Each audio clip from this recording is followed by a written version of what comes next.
ഈ വാർത്ത ഞങ്ങൾ ഏറെ നേരം കാത്തിരുന്ന ശേഷം ഇങ്ങനെയൊരു വാർത്ത രാവിലെ മുതൽ ഞങ്ങൾക്ക് ലഭിച്ചതാണ് എങ്കിലും കൃത്യമായി സ്ഥിരീകരണത്തിലേക്ക് നേതാക്കളുമായുള്ള കൂടിക്കാഴ്ചകൾ ഉൾപ്പെടെ ഉറപ്പിച്ചതിന് ശേഷം മാത്രം ആണ് ഈ വാർത്ത ഞങ്ങൾ നൽകിയത്. പക്ഷേ ആ ഘട്ടത്തിലൊക്കെ വലിയ തോതിലുള്ള സൈബർ ആക്രമണം കോൺഗ്രസ് ഇടത്തിൽ നിന്ന് ഞങ്ങൾക്ക് നേരിടുകയും ചെയ്തു. ഇത് തെറ്റായ വാർത്തയാണ് എന്ന തരത്തിൽ തന്നെയാണ് വിമർശനങ്ങൾ ഉയർന്നത്. മാത്രവുമല്ല, വാർത്ത നിഷേധിക്കുന്ന ഒരു സാഹചര്യം തുടക്കത്തിൽ പത്മജ വേണുഗോപാലിന്റെ ഭാഗത്ത് നിന്നുണ്ടായി എങ്കിൽ ആ FB പോസ്റ്റ് അടക്കം പിന്നീട് മാറ്റുകയും ചെയ്തതോടുകൂടിയാണ് ന്യൂസ് 18 പറഞ്ഞതാണ് സത്യം എന്ന് പ്രേക്ഷകർക്ക് ബോധ്യപ്പെട്ടത്.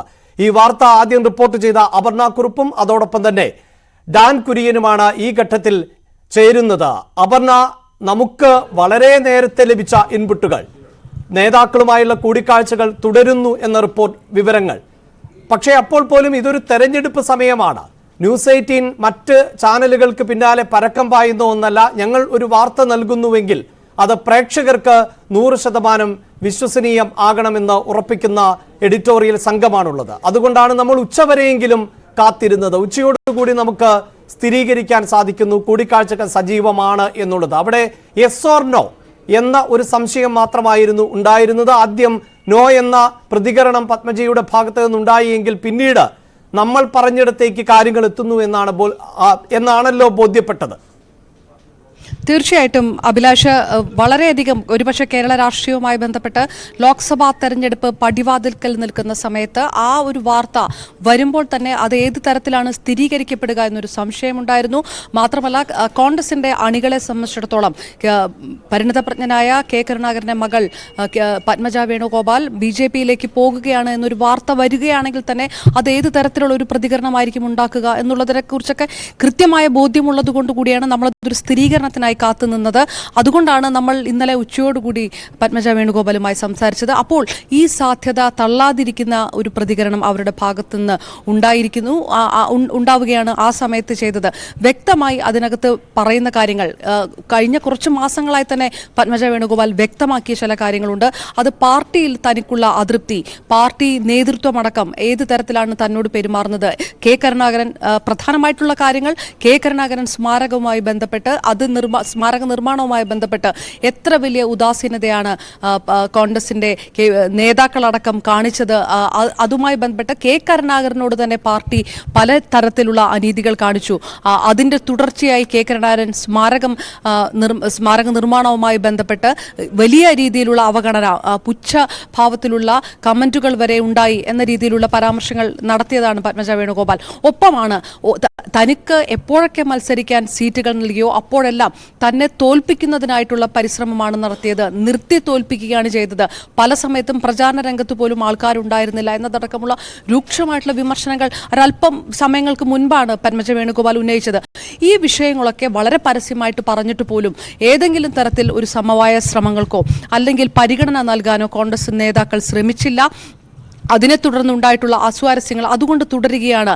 തനിക്ക് രാഷ്ട്രീയം തന്നെ അതുകൊണ്ട് മടുത്തിരിക്കുന്ന ഒരു സാഹചര്യത്തിലേക്ക് പോകുന്നു എന്നൊക്കെ പറയുന്ന സൂചനകൾ പത്മജയുടെ വാക്കിലുണ്ടായിരുന്നു. എന്തുകൊണ്ടാണ് തൃശ്ശൂർ ഇപ്പോൾ കുറേ വർഷങ്ങളായിട്ട് തൃശ്ശൂർ തന്നെ ഫോക്കസ് ചെയ്തുകൊണ്ട് നിൽക്കുന്ന ഒരാൾ കൂടിയാണ് പത്മജ വേണുഗോപാൽ. പക്ഷേ കോൺഗ്രസിന്റെ സ്ഥാനാർത്ഥികളെ പ്രഖ്യാപിച്ചിട്ടില്ല എങ്കിൽ പോലും കോൺഗ്രസിന് ചുവരെഴുത്ത് വരെ തുടങ്ങിയിരിക്കുന്ന സ്ഥലമാണ്, അവിടെ സിറ്റിംഗ് MP തന്നെ. പക്ഷേ പ്രചാരണ രംഗത്തേക്ക് പത്മജ വന്നിട്ടില്ല. ഒരു തവണ പോലും പത്മജ പ്രത്യക്ഷപ്പെട്ടിട്ട് പോലുമില്ല. എന്തുകൊണ്ട് പ്രത്യക്ഷപ്പെടുന്നില്ല? ഈ അസംതൃപ്തികൾ താൻ വ്യക്തമാക്കുകയാണ്. ഇതവിടെ ഉണ്ട്, താൻ പ്രചാരണ രംഗത്തേക്ക് വരികയില്ല. ഇത്തരം കാര്യങ്ങളെല്ലാം വ്യക്തമാക്കുക പത്മജ. അതുമായി ബന്ധപ്പെട്ട ശേഷമാണ് നമ്മൾ ആ വാർത്ത കൊടുത്തത്. അതായത് ഈ അസ്വാരസ്യങ്ങൾ അത് ഇന്നലെ പൊട്ടിമുളച്ചതല്ല, 1-2 ദിവസങ്ങൾക്ക് മുമ്പ് പൊട്ടിമുളച്ചതല്ല, കുറെ മാസങ്ങളായി പത്മജ വ്യക്തമാക്കിയതാണ്. അത് ന്യൂസ് 18-ലൂടെ തന്നെ വ്യക്തമാക്കിയിട്ടുണ്ട് പത്മജ ഒരിക്കൽ. ആ രീതിയിലുള്ള വിഷയങ്ങൾ ഉണ്ടായിട്ടും ഈ പ്രശ്നങ്ങളെല്ലാം അഭിസംബോധന ചെയ്തിട്ടും കോൺഗ്രസ് നേതാക്കൾ ഒരുവിധ നടപടിയിലേക്കോ സമവായ ശ്രമങ്ങളിലേക്കോ ചർച്ചയിലേക്കോ കടന്നിട്ടില്ല എന്നുള്ള ഒരു പരാതി ഉണ്ടായിരുന്നു. ആ രീതിയിൽ കൂടിയാണ് ഒരു കടുത്ത തീരുമാനത്തിലേക്ക് താൻ പോകേണ്ടി വരും എന്ന് പത്മജ പറഞ്ഞത്. അതനുസരിച്ചാണ് നമ്മൾ ആ വാർത്ത കൊടുത്തത്. പക്ഷേ സ്വാഭാവികമായിട്ടും അതൊരു രാഷ്ട്രീയപരമായിട്ട് തന്നെ വലിയ ഒരു ഷോക്ക് ഉണ്ടാക്കുന്നതാണ് കോൺഗ്രസ് അണികളെ സംബന്ധിച്ചിടത്തോളം. കരുണാകരൻ എന്ന് പറഞ്ഞ ഒരു നേതാവിനെ ഇപ്പോഴും അങ്ങനെ ആരാധിക്കുന്ന ഒരുപാട് കോൺഗ്രസ് പ്രവർത്തകരുള്ള നാട് കൂടിയാണ് കേരളം.